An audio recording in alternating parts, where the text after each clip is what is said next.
Salutations, everybody. It is Matty here today. Hope you're all doing absolutely fantastic. This is not the video I expected to be making, but that is the really cool part about this job, is that the games industry will do these things that really shock you. You're like, yeah, I got to talk about this, because Borderlands, I mean, it makes me sad that I'm sitting here like, whoa, I'm actually talking about this, because I used to cover Borderlands a lot. You can look up all my Borderlands 3 coverage. There's so many videos I made on it. There was a point I was just all in on it, because Borderlands 1 and 2 are such important games to me. They were so important to me growing up in high school, where it was like a social environment for me with like the growth of Xbox Live Party Chat. Having a co-op shooter like this was where all my friends would gather day in, day out.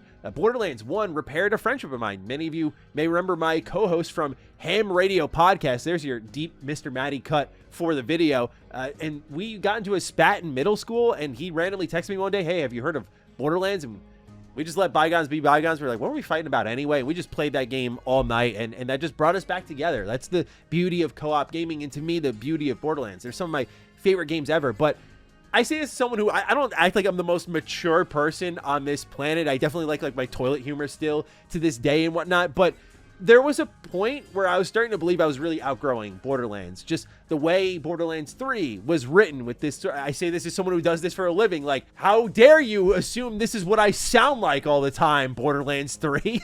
I kid, but the writing wasn't really good at all. The dark humor was missing. The cleverness was missing. And in my review, I showed how broken the game was for me in my experience on PS4 at launch. Pre-sequel didn't hit for me. And as I documented in my review that I know a lot of you didn't like, but Tiny Tina Wonderlands didn't hit for me either. And I was just at a point where between that and then the movie I watched last year, I did go to the theaters for that, was the only one there with my wife. We were the only people in the theater. How about that? My confidence in Borderlands was really low. So when 4 was revealed and I saw the character models and they all kind of they look fine, I guess, but like Vault Hunters don't look fine. They're like iconic. I was just like, yeah, man, I think I've just outgrown this thing. So when the Borderlands 4 State of Play was coming up, I was like, I'm going to watch it maybe. I don't know. I just feel like, again, I'm very low interest in this franchise. But then I sat down and watched it. I was like, they're saying doing all the right things right now. If this is what they're going to deliver, I think this might be the Borderlands that can pull me back in. I'm not going to get ahead of myself here, because as I've talked about, this has been a decade, like 13 years since Borderlands 2, worth of me just not liking a lot of what the franchise is doing. And I have to admit, I have not played Tales from the Borderlands yet, so I know that's like a Telltale must-play experience. I apologize. I know that is kind of there in the middle, is like this bastion of hope. So I do apologize, but for me, in the shooting and looting, which is what primarily Borderlands is, I really couldn't get down with what they were doing, because I think just good writing was such a key part of their formula. You could feel that in 1, you could feel that in 2, and I feel like 3 just threw it away. But I have heard the DLC in 3 is a little bit better, so I'm really hoping 4 dials it in on that. But anyway, this is just a long backstory building up to what I saw during the State of Play and what I wanted to share with all of you. So if you're new here and you're into Borderlands, I mean, I'm not going to commit on the level of Borderlands 3. I learned my lesson with that, but I'll be talking about it. Certainly I'll want to review it. Consider subscribing. First thing I noticed in Borderlands 4, they changed the character models. These actually look like Vault Hunters now. They look really cool. And the reason this is important is not just like the cool factor, but their look defines their skill set. So now you have like a character that can summon a creature, and they got a scythe, and that's awesome. Like, that's what I'm looking for there. So that's the character I'm most interested in. I'm honestly trying to stay a little hands off this time, because I'm wondering if like my deep cut Borderlands coverage affected me at all with Borderlands 3. I mean, that's a game that I usually only preview games once. I got invited to like 2 or 3 preview opportunities for Borderlands 3, and I went to all of them and covered them all here on the channel, because I was just so helplessly excited. But yeah, the character model shift for me was like step 1, where I was like, okay, they're listening a little bit. That's very good to see. I think one of them just got a complete redesign. So that was really quick. And that brought my interest in immediately. I was like, okay, how much are they listening? Well, again, execution is everything. Playing is believing, as I always say. But they said a lot of things that I didn't think they would say, that if they do deliver on, should be the Borderlands that we kind of remember. One thing that Randy brought up, everyone's favorite person, Randy Pitchford, brought up, was a more grounded approach. And this is something that I thought I was in the minority on.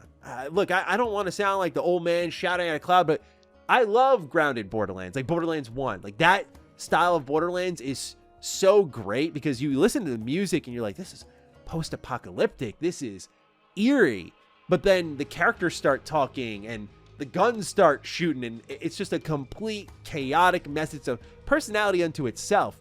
And I think 2 carried the torch beautifully. You get a villain like Handsome Jack, expertly written. You still get an enriched world that's maybe not so much just like the arid Badlands, but you know, you get a little bit more beyond that. You get some green in there, you get some blue in there, a little bit more diversity in the environment. It just really checked off every box I was hoping for.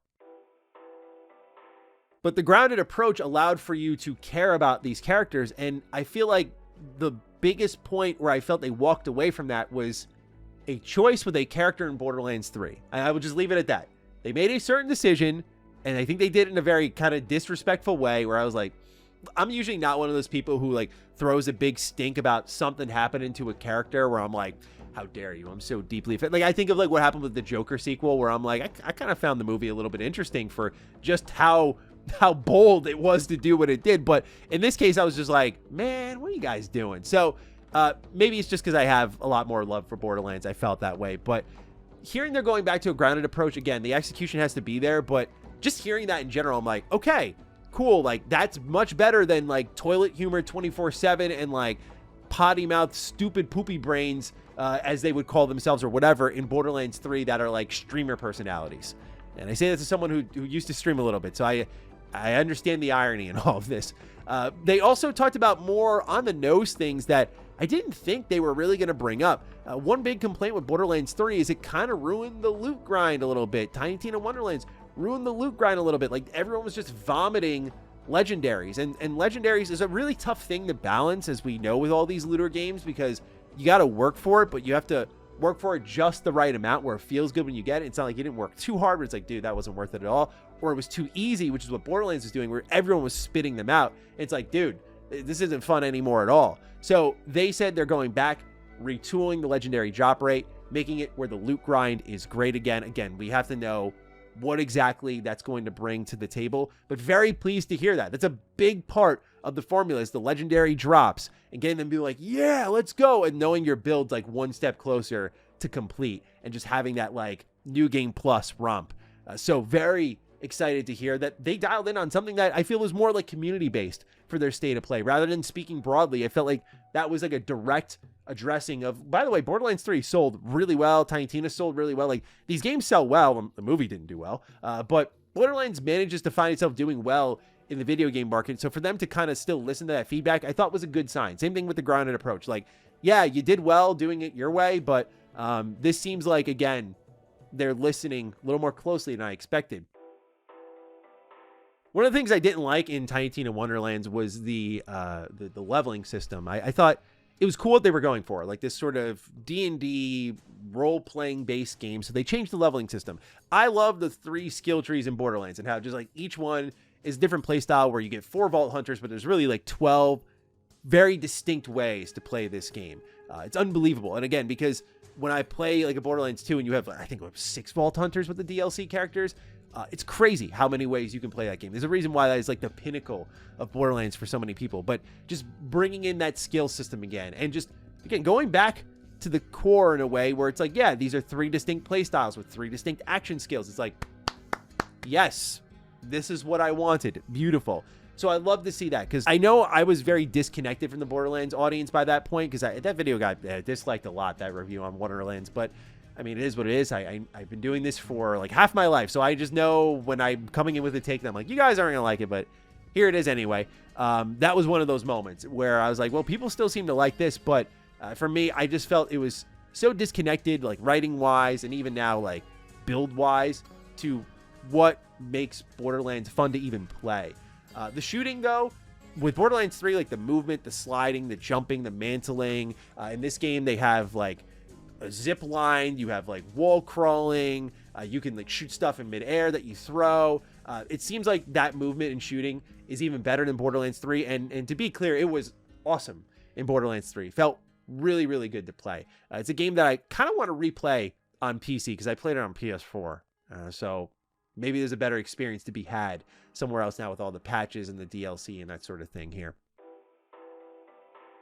There was a couple other things I wanted to talk about as we were rounding out this video. One of them is the main villain. I actually didn't get to talk about this too much when Borderlands 4 first got revealed, but the general tone of that reveal trailer and showing off the main villain known as the Timekeeper is one of the first eyebrow raise moments for this game for me, right? Like when I heard Borderlands 4 on paper, we saw like Randy tweeting about it, I'm like, yeah, whatever.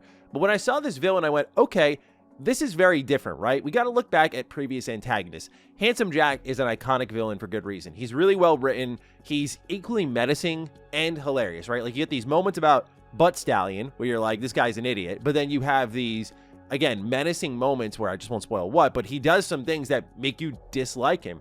He's really well performed. I mean, he's voiced by the guy who does Cell in Dragon Ball, so come on now. But nonetheless, Handsome Jack is an iconic villain for good reason. That's a tough act to follow. And so you go to the Calypso twins for the next mainline entry. And while I think they had some interesting potential, like when we were reading about them on paper and sort of their feelings about sirens and whatnot, I was like, okay, this could be interesting, but they were wildly predictable if you paid attention even a modicum to the Borderlands lore. And again, I've gone on multiple times about their personalities really driving you away, just way too much on the humor side. And I think the villain just defines so much of the Borderlands experience. So this sort of ominous Timekeeper, a new planet. I think this all kind of presents, number one, a great starting point for new Borderlands fans, despite this being the fourth entry, and you see characters like Zane showing up from Borderlands 3. I still think it shows a great amount of potential for people to just jump in as their first Borderlands, but also to have a villain that I think errs more on the serious side. I say that because even Handsome Jack, as much as I love him, does err on the comedic side. So this one should feel different, and that does define a lot of the feel of the game as previous Borderlands villains do, because they're usually just yapping in your ear the whole time you're running around. So that's something to keep in mind. The other thing I wanted to talk about from the state of play was the customizable weapon properties. This was a huge one for me, man, because I've always thought about like how I felt Borderlands hit a bit of a wall once everyone stole the thunder from them, right? They came up with this looter shooter genre. It was huge and defining for Borderlands 1 all the way to, I'd say, the pre-sequels, where people started to hop in and do their own things. And one of the things I tried to push, and they didn't really do it from my memory until Tiny Tina's Wonderlands, was lootable armor. I'm like, this seems like an obvious thing, but games like Neo had already done it. I think Destiny had already done it. So by the time Borderlands was doing it, it's like, oh, are they getting lapped by their own competition? The idea of customizable weapon properties really excites me because each weapon has a different feel in the Borderlands universe. Like you have your explosive weaponry, you have guns that can walk thanks to Borderlands 3, which is hilarious. Weapons that when you reload, you throw them away and they're explosives, or they apply status effects, that sort of stuff. Now that you can customize and mix and match all of these manufacturer parts, I think that brings the build crafting to a whole other level, because can you take like legendary properties or parts from certain weapons and put them on other legendaries? Like I think there's just a lot of potential in the loot there, but also like the early to mid game customization, making that feel really good. So it's not just about the end game. I'm very optimistic about this mechanic in the game. And also, I didn't get to talk too much in this video outside of the visuals, but the gliding, the openness of the areas, I think 3 did a good job of cracking it open. Like I prefer the kind of hub style Borderlands. Like I don't ever want it to be like truly open world, where they showed some big vistas in this game. Just seriously impressive large scale areas. But given that you have these vehicles that can just like pop out at any moment, gliding into vehicles or out of vehicles, I mean, it's crazy. The web slinging's here, like the movement and the how quickly you can traverse these parts of the environment is awesome, because I do think, again, it'll play really well into these new larger areas. So again, just a lot that I saw that I was really optimistic about. So it was good to be on that side of the conversation for once.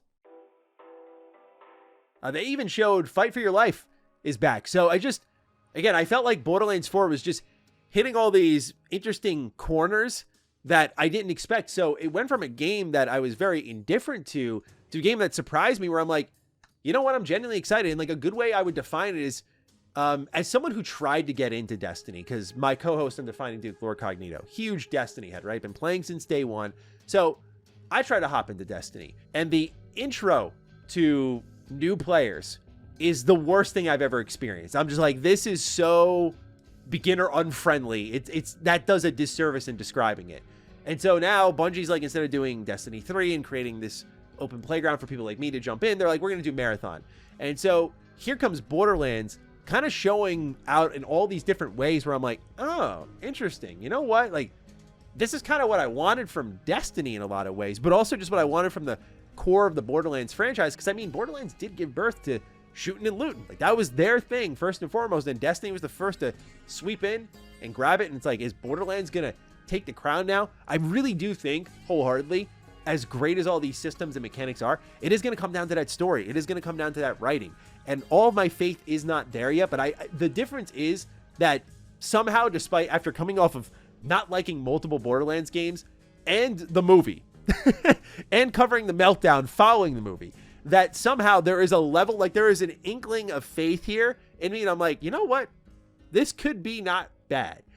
So I'm really hoping Borderlands 4 delivers. It went from a game I was indifferent to a game I was interested in. So the state of play accomplished what it set out to do. I know a lot of people don't like Gearbox anymore, and I get all of that, but I just think Borderlands 4 had a lot of things there mentioned that I was like, that's what I wanted to hear. Interesting. Like, I didn't think you guys would say all of this. Now, again, saying and executing, so this 3 times this video, but very different things, because I've gone through a lot of marketing campaigns where they say all the right things and you play the game, you're like, bro, what the hell were you talking about? You didn't do any of this. So we'll see where things end up, but I will be definitely more interested in checking out Borderlands 4 at launch now because of this state of play. So well done to Gearbox and PlayStation, I suppose.